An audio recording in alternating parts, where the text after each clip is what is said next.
Welcome, Interisti, to episode 108 of the InterViews podcast, the official podcast of SempreInter.com. We are here for the post-match reaction of Verona Inter, which finishes 5-0 to the visitors at the Bentegori. Goals from Joaquin Correa in the 17th minute. Thuram doubles up in the 22nd and 25th. Stefan de Vrij gets on the score sheet in the thirst and Bisek in the 41st. Yes, that's 5-0 in one half of football. As always, I am one half of your co-hosting duo, Alessandro Rafa, joined here by Gianni Paterno. Gianni, coming out of the international break, we've seen some games where Inter's gotten some pretty low performances, low energy, and so forth. Biggest thing for you today, the result or the fact that we went out there and just absolutely smoked Verona? That's a tough one. I guess it's going to have to be the way that we smoked them. I think part of that too was also self-inflicted wounds by Verona. Very poor defending, playing a very dangerous offside trap game. I mean, honestly, it looked like high school errors that I was seeing out there from them. So I'm happy that we were able to capitalize on them and to have the clinical finishing that we've seen lacking for most of this season. You know, our good friend Antonio Micheli said that it's crazy that the best strike partnership that we've seen so far this season has been a Correa-Thuram one, and I'd have to agree with him there. So, yeah, very happy with the result. I was glad that, it was over at halftime, that they, were able to rest some people and get some fresh legs out there and give minutes to people who haven't had much. So, yeah, very pleased with the way we dominated. Listen, this isn't the first time that we've seen Apollo Zanetti side get absolutely asphalted. It's happened in the past, so we can just assess it for what it is. Obviously, you do, like you said, you have to give some credit to Verona in the way that they decided to play against us. But all we have to do as a team is play with what we're given, and we took full advantage of it.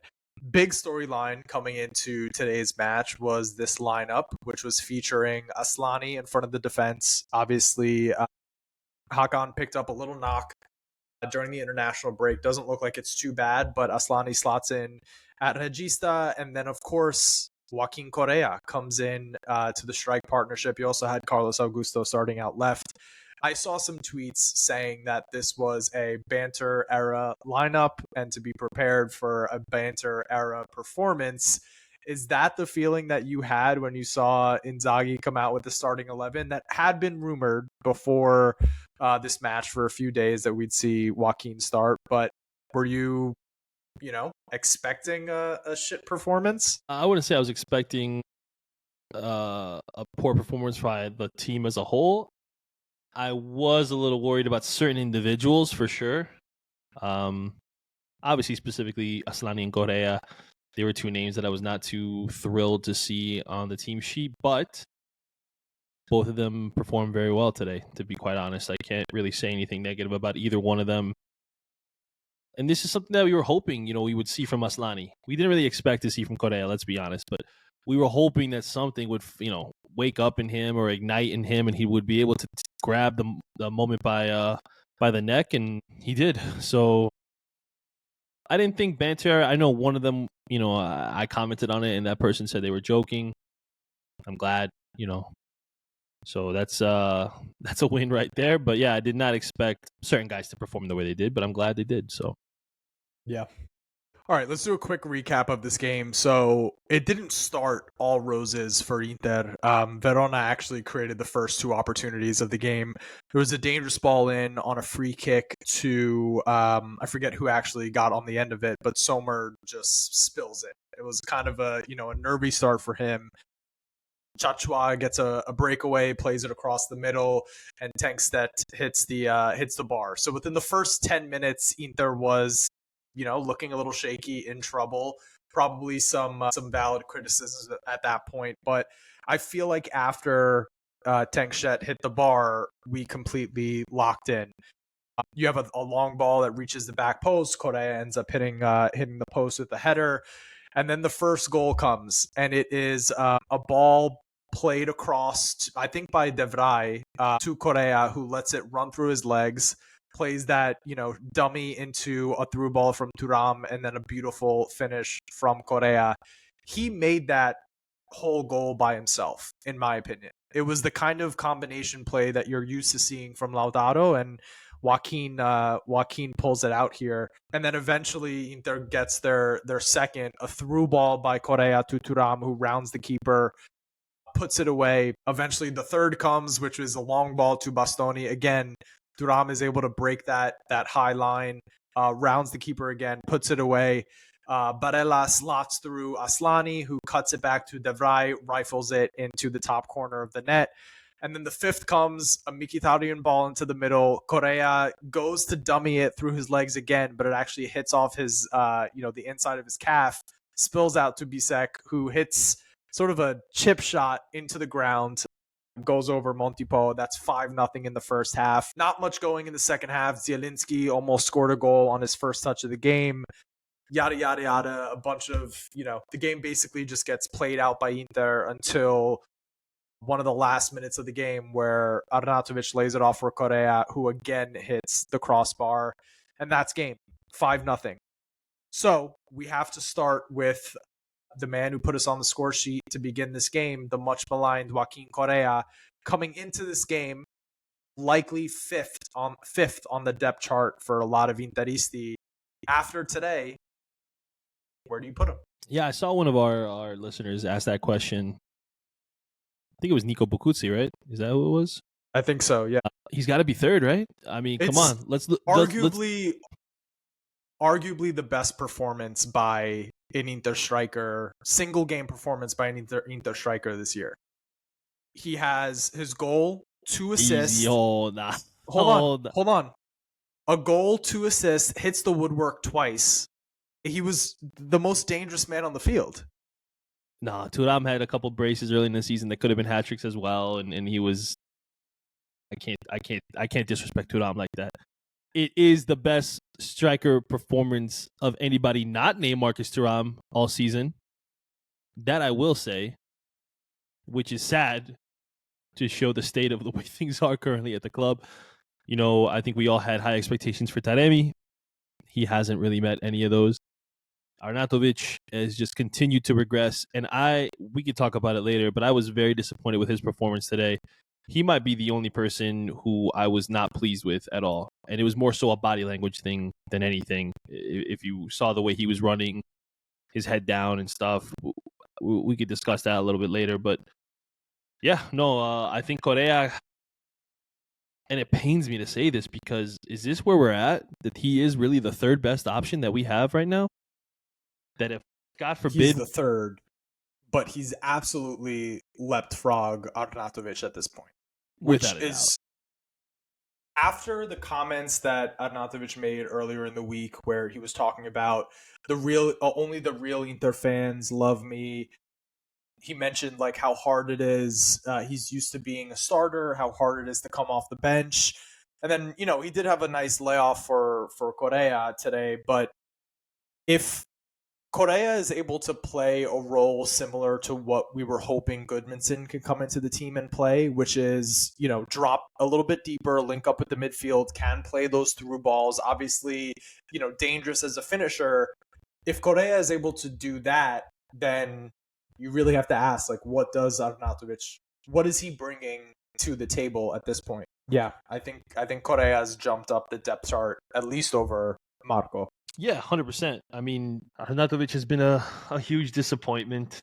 Not done a lot of things right this season. And the attitude, it's disappointing of a player of his age, a player of his, I don't want to say stature because it's not like he's a known superstar or anything like that, but a player who has established a career for over a decade now. So you would think he would understand the ebbs and flows of a season, the ups and downs, and how you're not going to stay at the highest peak all season long, and you're going to have instances where you are, not able to find the score sheet, but you can't let it affect you and affect your attitude and show so obviously on the pitch. So it's a little disappointing for sure to see that type of attitude bleed onto the field, but At this point, I don't think you're going to get a mature performance from a player who's had this much time in the league. I think he is who he is, and he's not going to change or compromise. And although I respect that to some extent, I also think that then you're doing your teammates a disservice if that's how you're going to behave. So I think, like you said, Correa has definitely leapfrogged him in the pecking order. I would make a case for Correa to be ahead of Taremi since the guy's only scored a penalty, and that's it. Hasn't really done anything else from open play. Now, he's had good games. I'm not going to say that he hasn't done anything at all, but you also hope that your third striker is able to chip in some goals, especially when you went from someone like Edin Dzeko, who, would get you 13, 14, 17 in all competitions off the bench. You would hope that, that Emmy would do the same. And yeah, I mean, is it a little too soon to put that Emmy on fraud watch? Perhaps? Do we give him more time?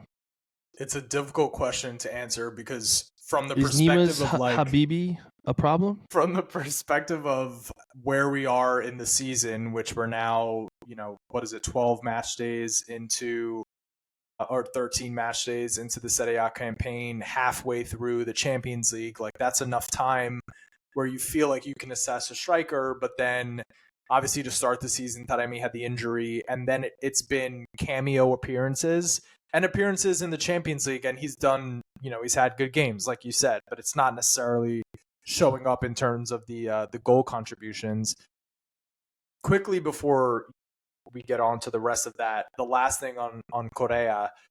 So after this performance, how do you treat his integration into the squad, if you even want to see him integrated?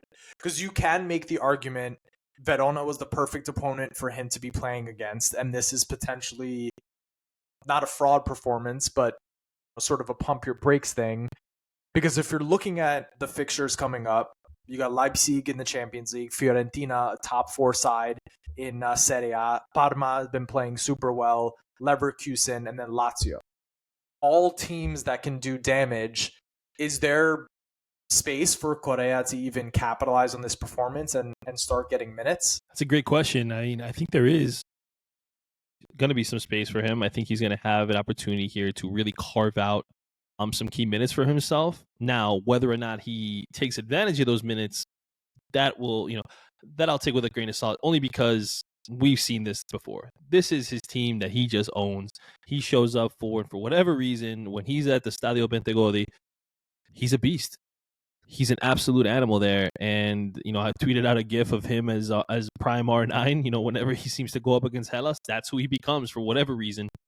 So let's curb expectations for what he can do the rest of the year, but I do think he's earned the opportunity to get more minutes, and especially given the way that our other strikers have performed all season. So hope for the best hope for the best and expect the worst with him. Yeah.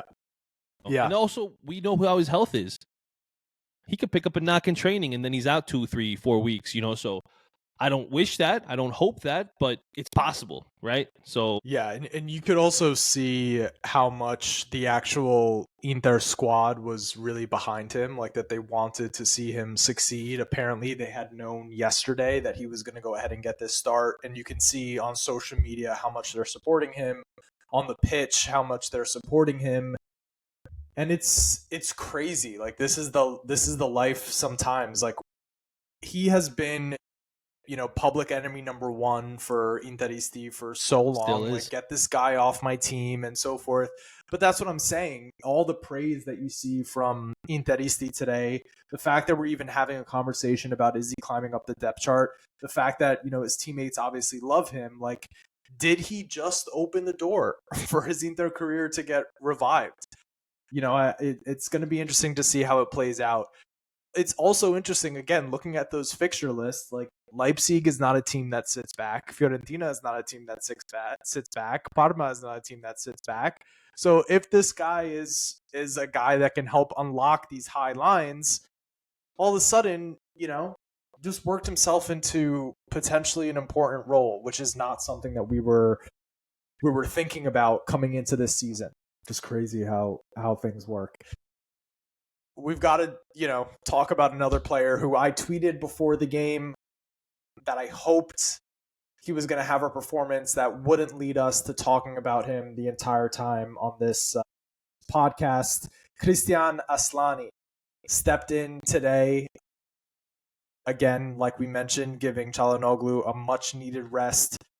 I thought he was great. He obviously had an assist today, only one shot on goal, but he was 113 out of 115 for a 98% passing accuracy, 2 chances created. It definitely looks different than Çalhanoğlu. There's less incisiveness, but for the most part, he was able to see this game out. What did you think of Aslani's performance today? Very good. He definitely felt more comfortable out on the pitch. I thought that his decision making was great. That's typically a thing where I think he doesn't take advantage of, or doesn't even do well, I should say. A lot of times he's misplaying passes. He's turning himself into dangerous areas in the middle of the pitch that's leading to turnovers, that leads to counterattacks, that then you're like, boy, here it comes. And I can only think of like one instance where he did turn back, and it was inside the 18 in the first half, but he was able to boot it up the pitch, which I thought was a huge thing too, to kind of be able to get away from the Hellas pressure in that instance. So listen, the assist was great. Movement was great.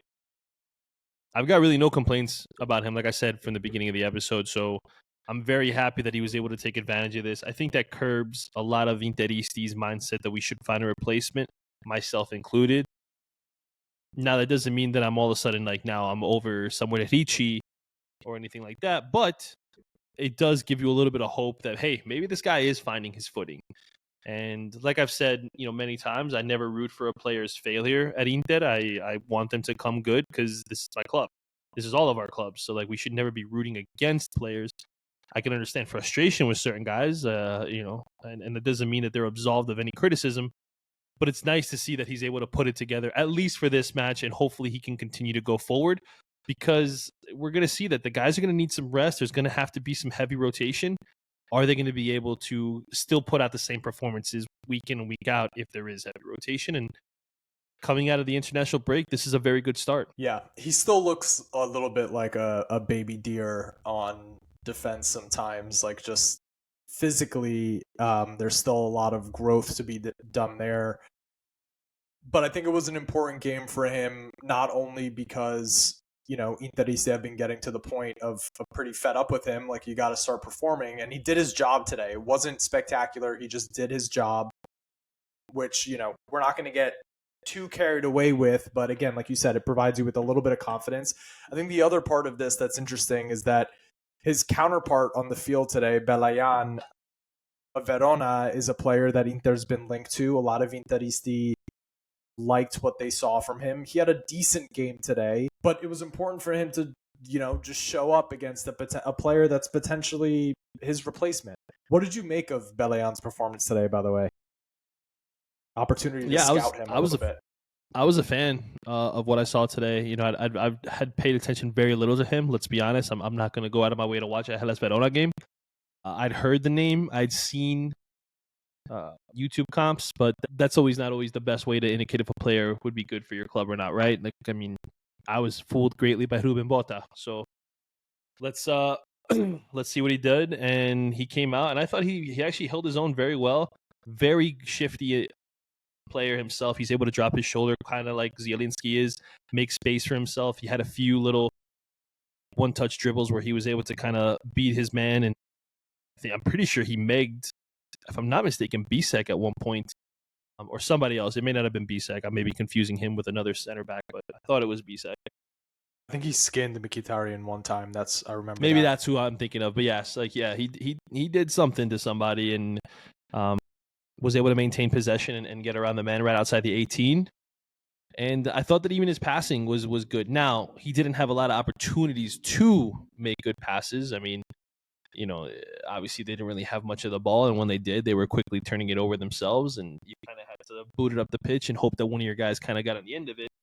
But I did like what I saw from him, and I think that there is a player there. Do I think he's ready to make a leap to Inter? Let's hold off on that. And I only say that because we thought the same type of thing with Aslani, and I expected him to grow much faster. And this is now his third year at the club, and it's still not quite there yet. So let's not throw these young kids so quickly into the pressures of playing for one of the top 4 teams, whether it is Inter, Milan, whatever it may be. Not many guys right now, I would say, who are young in Serie A have the quality to do that, and a lot of the ones that do have ended up going outside of Italy. So, and I'm thinking of like specifically, a guy like Hjulmand and stuff like that. So I agree. I think you said it perfectly, by the way. Like, I completely agree with he's a project player, the same that Aslani was when he was brought in.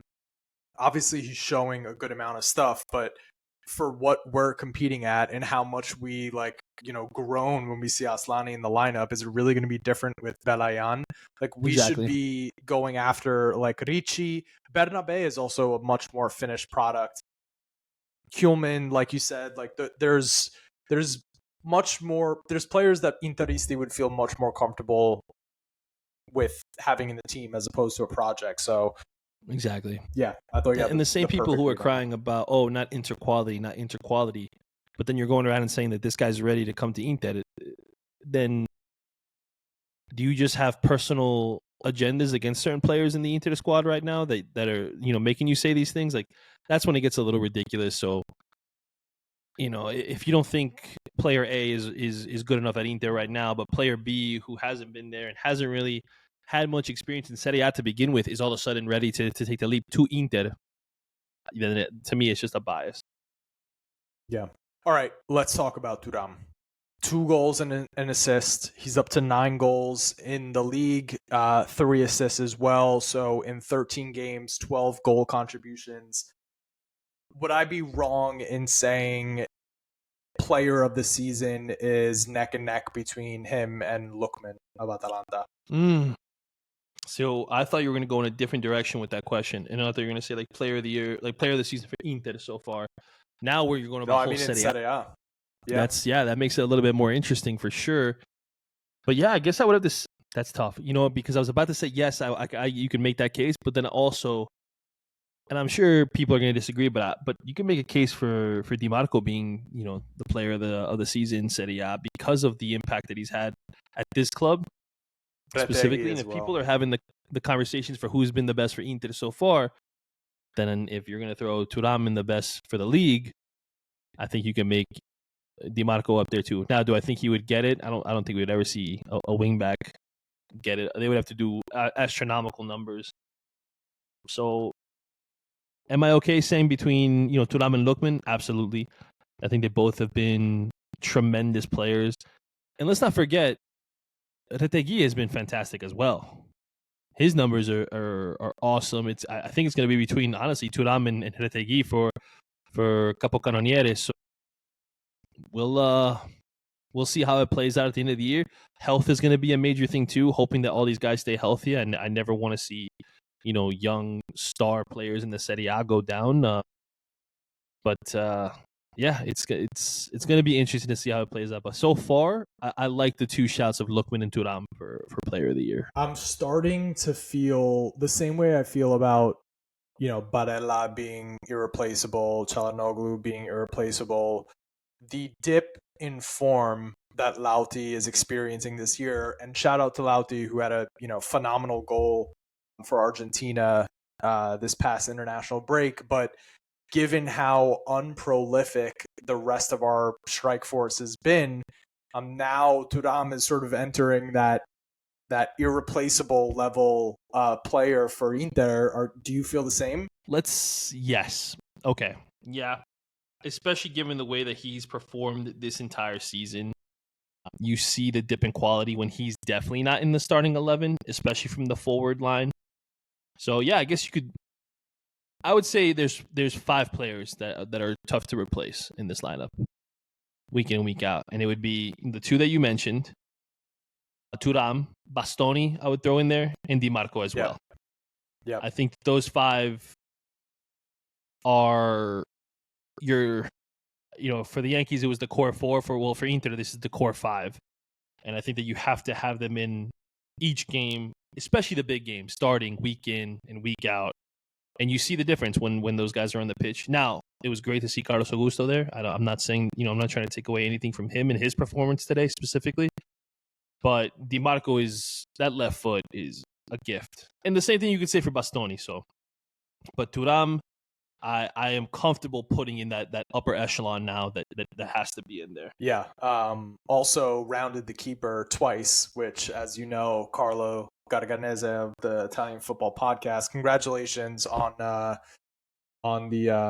Football Creator Awards, by the way, guys. But yeah, he's Silver been waiting place. to see. I mean, those guys, they're just the first losers. I don't know. Prima perdente, yeah, in the words of Antonio Conte. But rounding the keeper a couple times, we don't get to see that very often. You don't see Inter breaking through a high line very often because not a lot of teams play with a high line against Inter. So, yeah, cool to see him, add to his bag and get on the score sheet twice today, and also get the assist for the opener. I forget exactly what minute it occurred in, but Francesco Acerbi in the 15th minute comes off the field after, in the postgame, Inzaghi said that one of his legs didn't feel like the other one, that he wanted to take himself out as a precaution. They have to assess where he's going to be at. This is a player who, coming into the season, was coming off of groin surgery, has already had a couple hiccups so far this year. And then, of course, what happens today. When he's on the pitch, he's been good. He's been really good, actually, when he's been on the pitch. But now it's another, potential layoff for him. De Vrij comes on. Obviously, he scores a goal. He's been serviceable for us this year. But one of those two is going to get renewed for next year. I think people were leaning Acerbi, given the performances. But with this injury, where are you at between Acerbi and De Vrij? Because it feels like De Vrij, you can get on the pitch, knock on wood moving forward. It feels like De Vrij has the availability factor. Maybe not as good of a passer as Acerbi, but where are you at with those two in terms of who's getting renewed? And how concerned are you with Acerbi's absence? Oh, I'm extremely concerned with his absence because his quality is undeniable. But am I able to say that I would rather not sign either and hopefully go to sign one in January and then another one in the summer? Or am I not able to do that? For the purpose of the question, let's say that one of them is absolutely going to get renewed. Then I exercise my right to plead the fifth. No, I'm kidding. If one of them is absolutely going to get renewed, I'm going to assume that this player is going to be strictly bench role, emergency substitution, maybe a rotational type player at most. See, the thing that scares me is that I feel like this injury is really starting to show Acerbi's age. And although I think in terms of quality that he is the better defender and the more serviceable player right now than De Vrij, availability is also important. And if you're going to be picking up knocks, I feel like that takes away from you. So, is this going to turn into where next year let's say we do sign him, but it ends up being a Cuadrado type situation where he plays maybe 7 games all season for you? Is that what we want? Is that what we were able to do? Are we able to maintain our presence at the top of the table with someone who's not really available, and we're having to lean on someone like a Palacios, which we can get into that as well today, but he may not be ready for that, stepping into that limelight. Please don't hold this against me, listeners, but I would say right now I would lean Stefan De Vrij just because of the health reasons, not because of anything to do with play on the pitch, just because I would like someone who could potentially be available. But that could change, in a month for all I know. So yeah, I'm also concerned that if Acerbi is on the team, that he's going to be Inzaghi's first choice no matter what. Like if we were to bring in, a great center back, and I don't know who that could be. You think if we sign someone, I'll just throw a name out there, not saying that we're even rumored to be, but we sign someone like a Doeki, that you still think it would still be Acerbi if he was here? And now let's factor in a full summer of training with the first team, being let's say Boom. Day one of the market, he signed, right? So let's just say that everything goes perfectly. You still think that he would lean Acerbi no matter what? The reason why I feel confident in saying yes is because this past summer, Inter signed Zielinski, and Summer or summer? the fuck this past summer, Inter signed Zielinski, yet who the fuck gets every single start? It's still Mkhitaryan. And we see the gap in quality between those two players. Although Mickey had a good game today, I feel we like actually talk about Inzaghi plays Mickey? favorites. Yeah. I want to ask you a question. I saw someone tweet this, and I strongly disagreed. But I'd like to see your opinion, as I think you're a little less critical than I am. Is Henrik Mkhitaryan one of the best signings of the last 5 years at Inter? I saw that. Tough question. All right. So Thuram, absolutely. The past 5 years, Thuram. Lukaku Hakan was in the last 5 years. Hakan was in the last 5 years. Do you put Sommer being one of the best goalkeepers in Europe last year and has started decently well this year as a better signing? It's the thing with Mickey is it's never that he's been spectacular. It's just that he's been there all the time. That he just eats those minutes all the time. I mean, in terms of performances for Inter, and I'm just curious. I'm not going to judge. I'm not going to say you're wrong one way or another. I just want to hear your answer. I won't give my answer. Yeah. But in the last 5 years, would you take Christian Eriksen or Henrik Mkhitaryan? Christian Eriksen or Henrik Mkhitaryan? I think I like Eriksen better as a player, but I think I might say Mickey for the role that he plays in the team. You wouldn't have gotten Hakan probably if it was, or Hakan would still be playing Metzala and maybe not become what he is today. But would he? Because let's say we still signed Hakan, wouldn't Eriksen be Metzala? But he wasn't that good at Metzala until he started. Different system, in my opinion. I think Inzaghi would allow him to be a little bit more free. I'll go with just the better player. I'll go with Eriksen. And you could decide what you want. I know there's going to be people who comment on this and they're going to be like, "Oh no, Eriksen's strong. Oh, Hakan's been better." That's not what I was saying. That's not what I'm saying. I'm just asking if you think that in the last 5 years, who's been the better signing between Christian Eriksen and Henrik Mkhitaryan. Now, if we want to just go strictly free signings, right? Free signings, you got Thuram, Dzeko, Çalhanoğlu, Acerbi. Well, was Acerbi technically free? No, we did pay $1 million. Pay like 1.5, yeah. Yeah, something like. All right, so let's take Acerbi out. Zielinski, I don't think there's anybody seen much of them. Yeah, but yeah, I think it's an interesting question. I don't think I could put him in my top 5 even. Like the last 5 years, I don't even think he would be in my top 5. If you looked at minutes logged in the last 5 years, then he's probably got the most of all those guys. Yeah. Right. Which is sad. Exactly. But most minutes doesn't mean most impact. Yeah, he's played the role of workhorse, box to box midfielder and providing cover. And he's done that pretty well. I think I think you would put him in the top 5. I don't have the list of all the signings in the past 5 years in front of me, but I think you would put him in the top 5 strictly because he's been just so ever present in the team. And it's not like he's killed us. We've had a good amount of success here at this club in the last 5 years. So, okay, hold on. I'll put it in the top 5. Before we switch topics, I am pulling up right now from a transfer market every signing of the last 5 years. I'm gonna go from this season. The main ones we got were Zielinski, Taremi, Palacios, and Josep Martinez. I think you could put Henrik ahead of those guys right now. Of course, yeah. Without question. Last season, you got Pavard, Buchanan, Bisek, Sommer, Thuram, Fratesi, Augusto. That's 7. I think right Sommer and Thuram, you can make an argument for. I think you can make above him. You can make a case for Fratesi too, given his impact. Strictly impact, yep.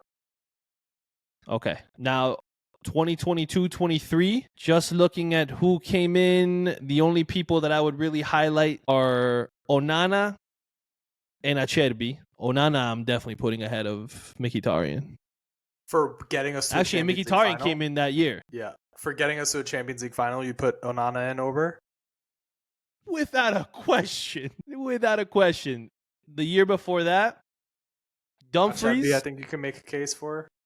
I think you can make a case for him. You got Dumfries, Dzeko, you can make a case for. Çalhanoğlu, Chala, you definitely is over them. and Robin. Yeah, so you can make a serious case that he's not in the top 5. A very serious case that he's not in the top 5. The cutoff 5 years ago, Hakimi, Barella, Sensi, Lukaku. So now he's out. Now he's out. Since Barella and Lukaku are in there. Barella, Lukaku, and Hakimi alone. Thuram and Hakan. He is not. So technically, he barely cracks the top 10. Barely cracks the top 10. Yeah. So I am sorry, Mikey from Brothers of the World, but the facts are right there in front of you. He's not even a top 10 in the last 5 years. Top 5 in minutes. That's crazy, though. That's crazy. Yeah, it's probably not probably. He definitely is top 5 in minutes. That's crazy. Yeah. Okay. Right. We cleared that out. I feel better. Cleared that up. I feel better proving that he is not one of the top 10 players of the last 5 years. Signings of the last 5 years. All right. Also on the score sheet, let's just talk about this back line today. Goal, Jan Bisek. Goal, Stefan de Vrij. Assist, Alessandro Bastoni. Is this the back three for us moving forward? Is it Bisek, de Vrij, Bastoni over Pavard, Acerbi, Bastoni? We're casting Pavard away, huh? We're just, I know it's Verona, but from a goal contribution standpoint, de Vrij, probably the same as Acerbi as far as goals and assists, because de Vrij is such a weapon as far as the set pieces are concerned, and that's really where Acerbi can get goal contributions. Bastoni, you automatically slot in there. Pavard has never scored as an Inter player. Bisek has scored a few. Can you make a case the best goal contribution back three that we have is Bisek, de Vrij, Bastoni? I mean, I guess we want to make that case, sure. Would this be still the back three that I would want? No. But in terms of goal contribution, yeah, I'll hear that case. At this point, where are you with Bisek right now? Because it feels like we need him in this team playing more often. But like you said, I don't want to cast away Pavard, who his form has gotten much better. You do have to say that about Benji. Started the season real cold, has really picked up his performances. But Bisek it's like he's such a weapon. Every time he plays, it's like you expect him to do something crazy for you. I feel really good about him when he's going forward with the ball. I feel good about his ability to get into the box and make things happen.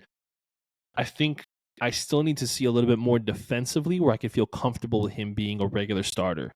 There's still errors in his game, lapses of focus. That's the only thing that worries me about Bisek. But the talent is undeniable, right? I don't think that we would... I don't think we could have gotten any... The fact that we were able to get this guy for a little under 7 million euros and spread out over 2 years is masterstroke work from Auxilio and company. I mean, let me give him a little bit more time. Let me ask you this. Who ends the season with more starts at right center back? Pavard or Bisek? Because at this point, they're like a platoon, right? Like they're basically splitting the time there. Who's going to end up with more starts at right center back?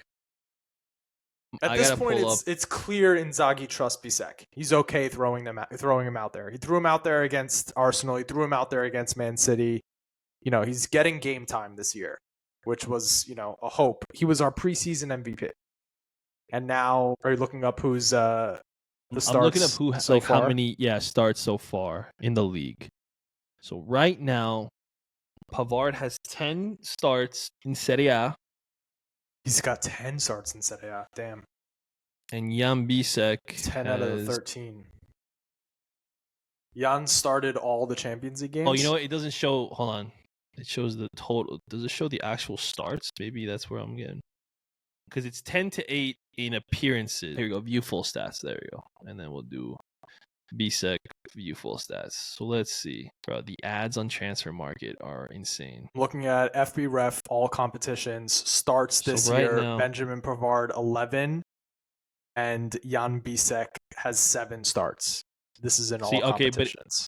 But in Serie A, Bisek has 5 starts, and Benji has 8 starts. So it's 8-5 right now, and we're on match day 13. 25 games left. We're saying who has more starts in all comps or more starts. Let's do all comps. Yeah, it's 7 starts for Bisek to and 11 for Pavard.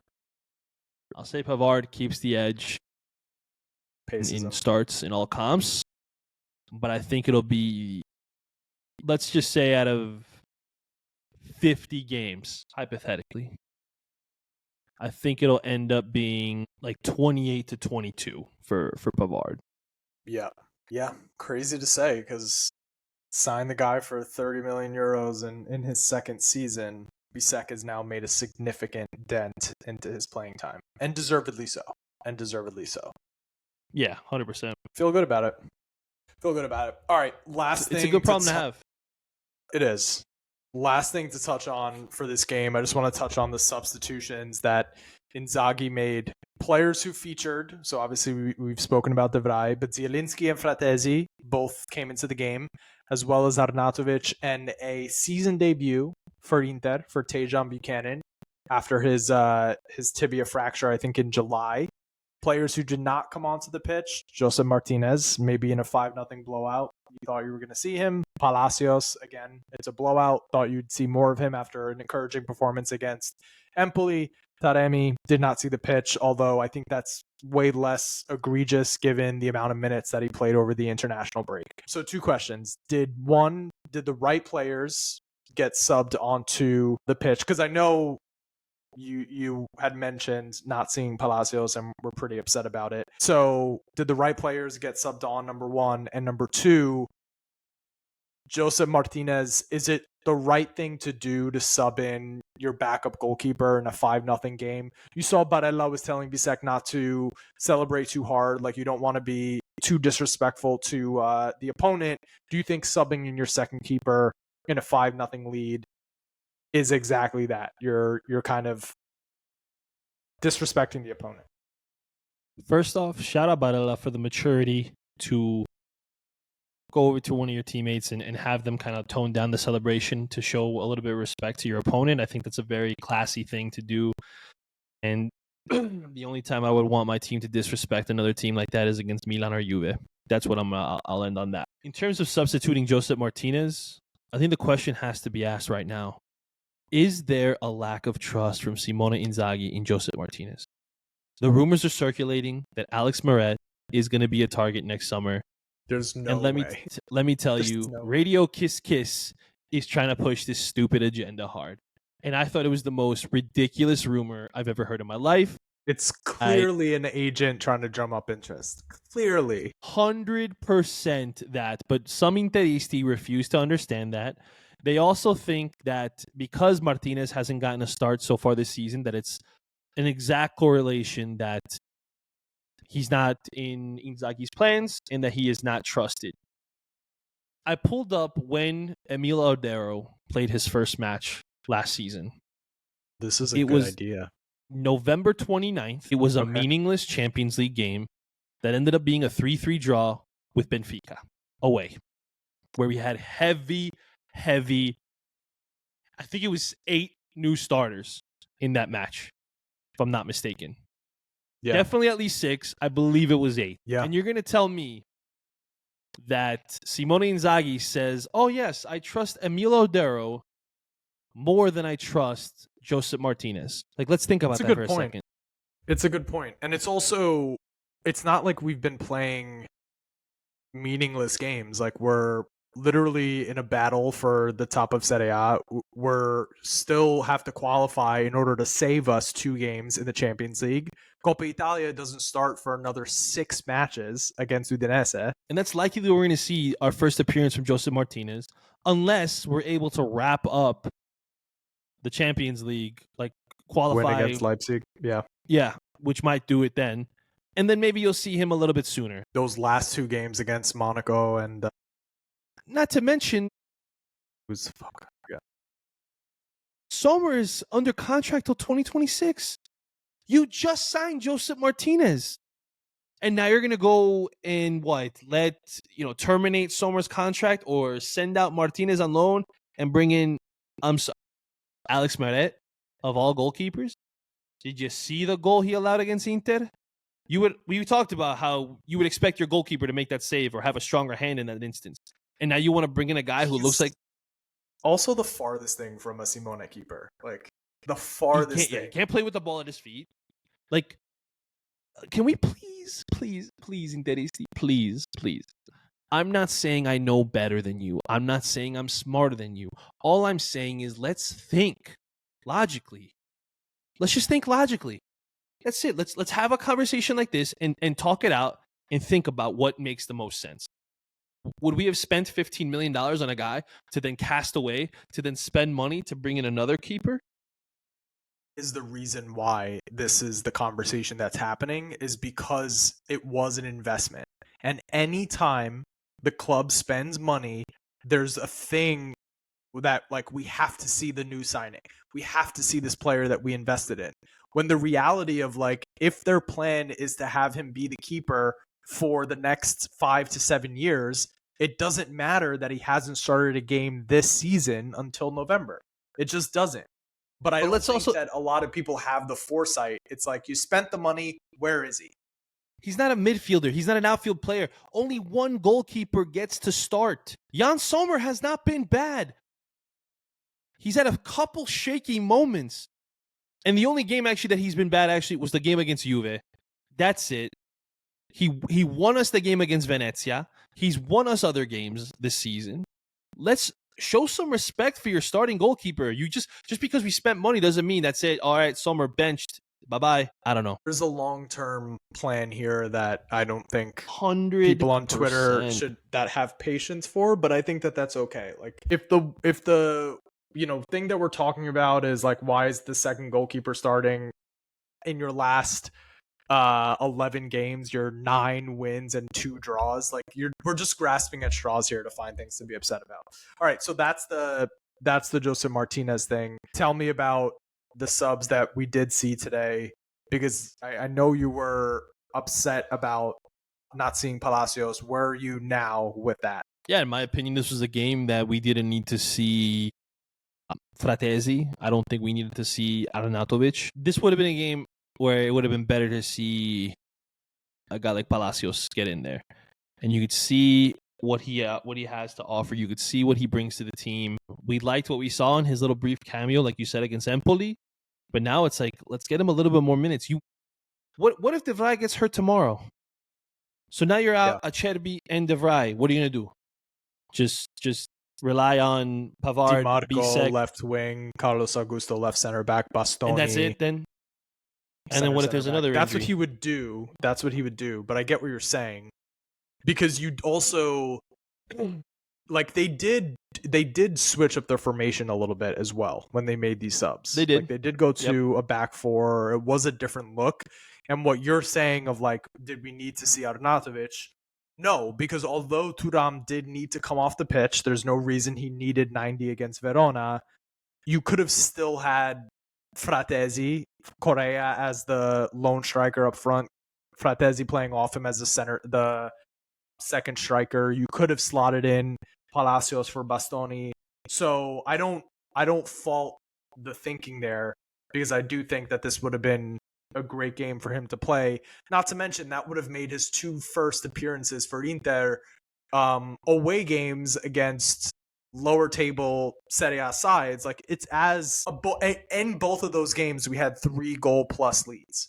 So it's as low impact as it gets, right? Like it's kind of the perfect time to see him. So yeah, I get the frustration, and also from other Interis that want to see him because the kid is 6'5" and he's got handles and dribbles, and it's like you want to see what that looks like. Yeah, I mean, listen, I think there's I think there could be something there. I mean, we liked what we've seen in the limited opportunity we've been able to see him. So that's something I want to know what we have, right? I want to know what type of potential we have there, and if it could be something where it's like, you know, a stalwart in your back three for many years to come, and you're hopeful there. I don't know what reason it was that he wasn't utilized, but you know what? That's for Simone to know, and for us to sit here and discuss, right? Like we're gonna have our own opinions and questions and stuff, and I don't think, you know, in the grand scheme of things, Simone is really gonna care who we think should have played and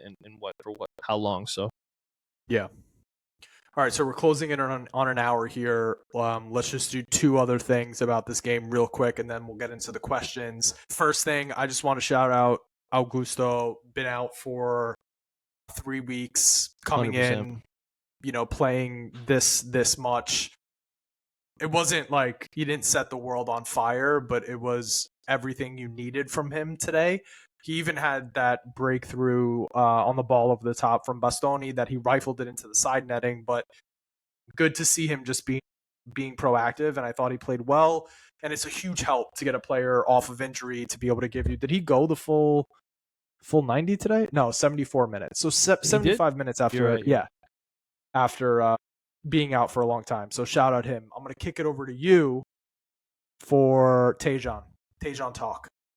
It's the Tejan corner. Was thrilled to see him come on. Was thrilled to see the pace that he was able to display there On the right-hand side. on the of right hand pitch. side, dribbling, a willingness to take on his man, a willingness to beat his man, which we don't see Twice! from our The same two guy. other right wing backs. One of them who has a diehard fan who refuses to acknowledge any threat to that position, and I'm gonna be honest, it's a little ridiculous to have this bias against Tejan for whatever reason. He has never ever had a single poor performance for this club, not once. He's never looked out of place. He's never looked like he doesn't belong. He's never looked like the moment is too big or the competition is too much. I don't understand the disdain that some have for Tejan. You know, and I commented and quote tweeted somebody who said, you know, something along the lines of, you know, poo cannon or whatever it was, something like that. You know, if your whole thing is just being against him because he's Canadian, I don't know what to tell you. You know, to me, this is a different so I have a dislike for Jonathan David. I don't see an actual striker there. I see a heavy touch. I see finishing that doesn't really impress me. If you look at a lot of his goals, they are goals where the XG is high that you would expect a striker, don't care what country they're from, to be able to finish those opportunities. If you look at it just on numbers, it looks like he's such a prolific goal scorer. But if you watch the player play, you don't see anything impressive. Nothing jumps off the screen. Nothing screams, this is Inter quality. He also plays in Ligue 1, which is one of your. Which is that's a thing for you. That's a big thing. Bakers and florists are there, and you know, I had a discussion it was a discussion with our good friend Alabama Sean talking about Lois Openda, where I wasn't a big fan of his because of the goals that he was scoring. I liked him. I thought that there was a pacey player there with some ability, but when they talked about his goals, I mean, Alessandro, go look at all his goals he scored in Ligue 1 last season. They were and all tell me inside the box, like, or he just got behind. Go look at them, and tell me that Serie A goalkeepers would play the same way. If you could tell me with a straight face that he would get those same goals and same opportunities in Serie A. No, I get it. He's played well in the Bundesliga, and he's done well for the national team. He's done great for Leipzig too. So I have no problem admitting I may have been wrong about that guy. I'd like to see a little bit more, but That was another one that I was not truly excited because of where they're playing. Now, you could say, well, Tejan only played in MLS and then he only played in, the Belgian Pro League. Fair. But he also played pretty successfully in the Champions League. You also see that the guy has blistering speed and ability to dribble, to beat his man. Those are things that can translate, don't care what league you're in. Now, finishing-wise and crossing, those were things that I was a little worried about, especially the crossing. If you're going to be a wingback. So close to one coming off today for Arnautovic. Yep. And you see that there is, at least in my opinion, and people could disagree, but you see improvement in his crossing, where early on he was a little hesitant to do it, hit some a little too long, didn't really get enough bend on them, that they just kind of laid flat, and defenders specifically were able to get to them. But we have nobody who can beat his man off the dribble. And you're going to tell me that you're not going to want him out there because you're anti-Canadian or you're a pro-Dumfries guy and you don't want to see another guy succeed and take his place? I want the best players on the pitch. I don't care who you are. I don't care where you're from. I want to win every game. And I want guys who are going to put me in a position to win. Like I've said before, I don't have a problem with Denzel Dumfries. I have a problem with performances, and it's not that I want to see him fail. I want to see him succeed. I would rather be dead wrong about every single player at this club, but to be actively rooting against Tajon Buchanan and hoping for him to fail and talking trash and saying he's not Inter quality, then you're just not an Inter fan and you're just a fan of specific players and agendas. And you can go take that to Napoli, you could take that to Milan, you can take that to Torino, whatever other trash club you want to go support, go right ahead and do that. Because I don't got time for that BS. And I don't got time for people saying that, you're just going to be biased against Tajon Buchanan because of whatever stupid agenda you want to push. I agree. And he was hated on from the minute he got in here. And like you said, every single time he's touched the field, he's done something of note, or at the very least, he's been a player with a proactive mindset that's actively trying to make things happen. But right now, the wingback situation, you're fully healthy as of, again, knock on wood, fully healthy, fully stocked. Everyone's ready to go. Dumfries, Darmian, Augusto, Di Marco, and Tajon.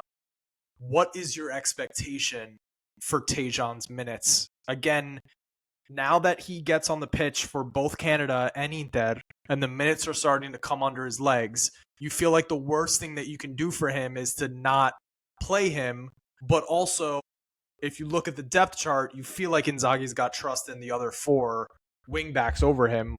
Where do you think it ends up as far as his playing time? Here's my suggestion. Or is he going to be able to play? Here's my suggestion, even though I know it's not going to happen.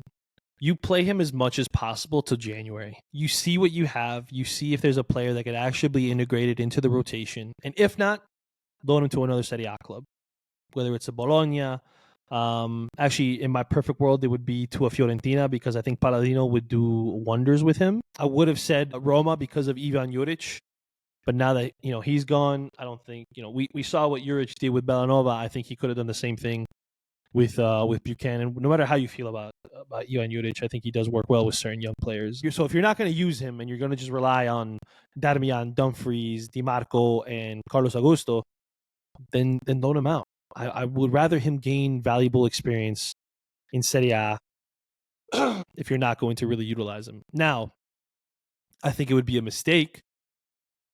Because he's the only player on the team that can beat his man. Exactly. And if you can't find a way to integrate that and give that player freedom to start from minute one and have a positive impact on your team and be able to unlock things that other players in this squad aren't able to do. And I think that he would work really well with Thuram in terms of pace and being able to beat their men and kind of do the same type of relationship that Hakimi and Lukaku had, where the forward lays it off, boom, down the channel, and there he goes. Thuram turns off, goes into the box. That's a great shout. And there you go. You got something that I'm not going to say it's going to be to the same level of Hakimi and Lukaku. Let's settle down. But I think that you can have the same type of profile and impact by allowing those two guys to play with one another and have freedom to be able to start counters and just use their speed to beat opponents. I just don't know what Interista, are you expecting him to be the Maple Maicon, the Maple Messi? Like what are you looking for? Do you want him to score 20 plus goals and have, double digit assists and always, putting highlight reel dribbling like Neymar and Ronaldinho out there? Then I think you're going to be disappointed and you're going to be having unrealistic expectations. So I'm going to be rooting for the guy. I'm going to be pulling for him no matter what. And I, for one, hope that he does get an opportunity to make a name for himself and carve out some time here because, like we've said, he's a guy that can do things that nobody else on this team can.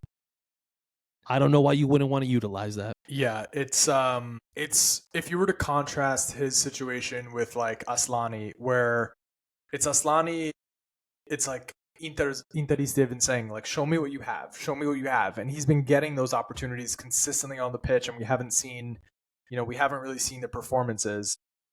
But that in contrast with Tejan, which is like he rarely ever gets to see the pitch. But when he does, he shows you everything that you need to see in order to give a player more playing time.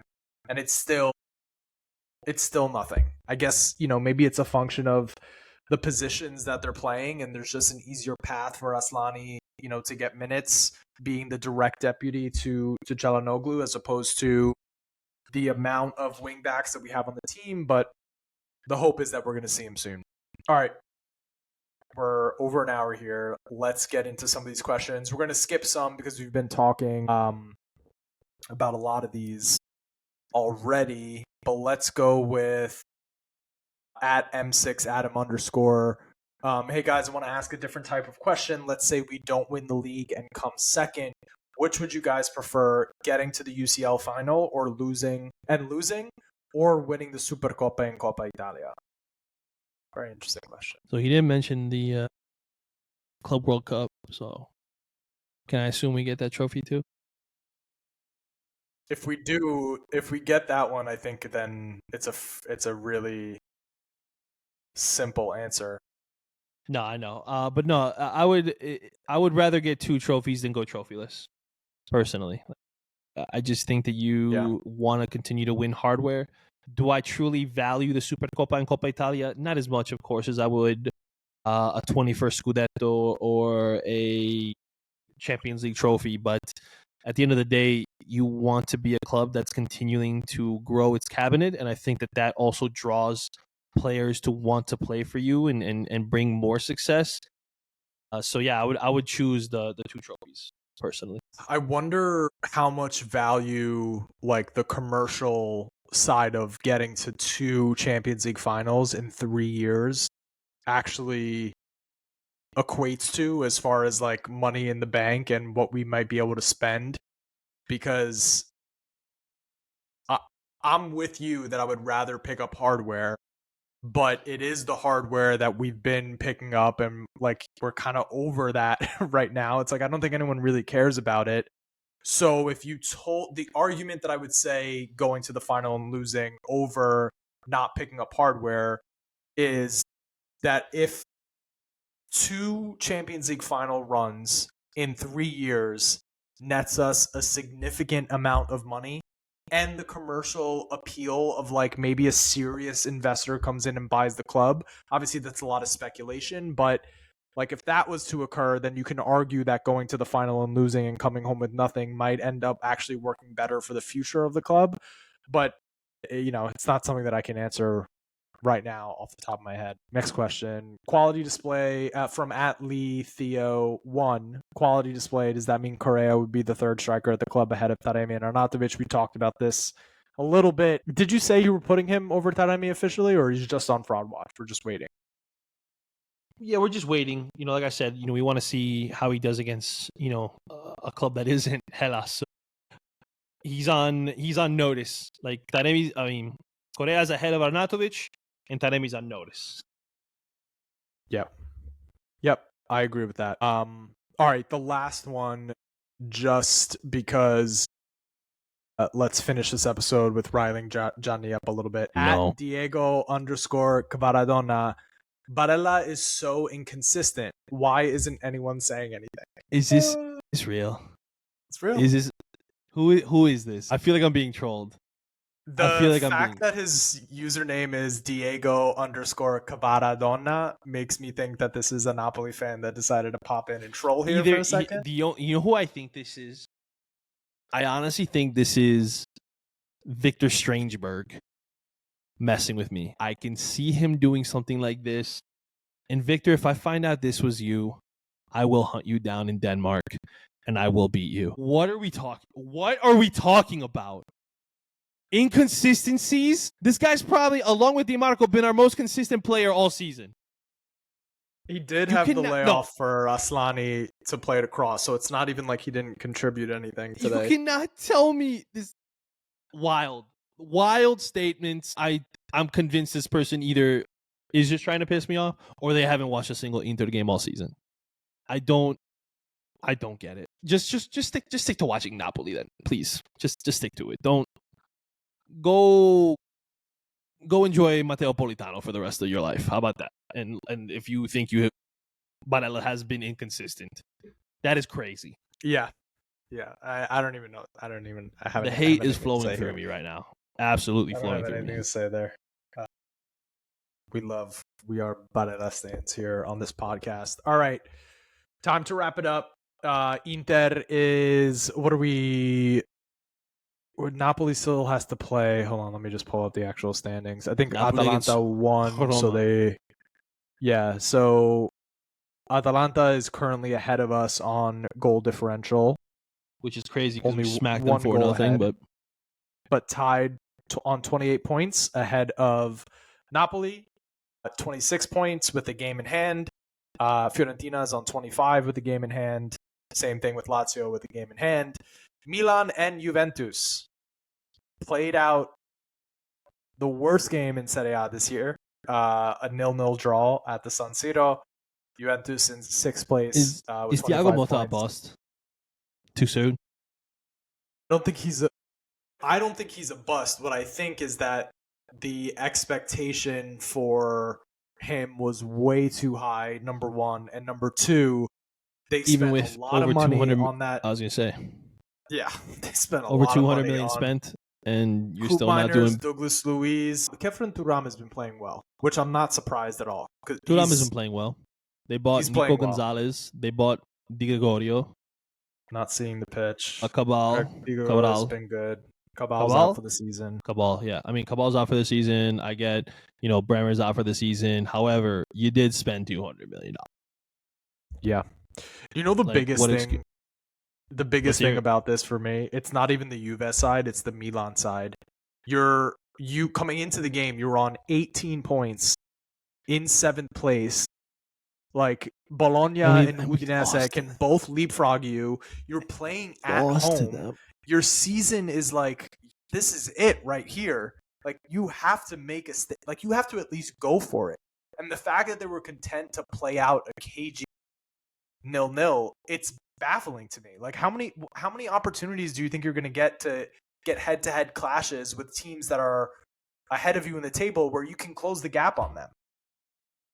You came into it on 18 points. You could have gone up to 21, and then still at that point you're like 3 points behind Juventus. So like you needed 3 points today. The attitude in the game from them was like shocking. A draw does nothing for you. Go for the game. If you lose, like it's not like you're on 18 points, right there with Bologna and Udinese. Like go for it. Wild, in my opinion. No, well said. Yeah. Anything to tell the listeners before we get out of here? Shout out JR for the Capitolo shirts. Awesome. I'll remember to wear them on the next pod. All right, let's court. We'll both wear it for the next one. Okay. Mr. Alpha Bravo, your cards were dropped off this morning. So they are on the way to you. I had to wait for the Federico Di Marco card to arrive. So pack them up. Coming out to you. Congrats on winning the Fede number to 50 and the Ivan Perisic first on the print number to 25. That's pretty sick.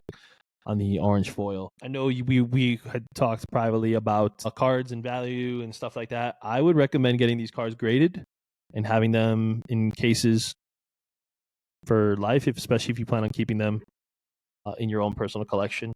So, yeah, that's it. And I thought I had something else, but no, I guess that's it. All right. Inter beats Verona 5-0 away from home, tied for top of Serie A for the time being. Let's go. RB Leipzig is coming up next in midweek. I don't know if it's Tuesday or I think it is Tuesday.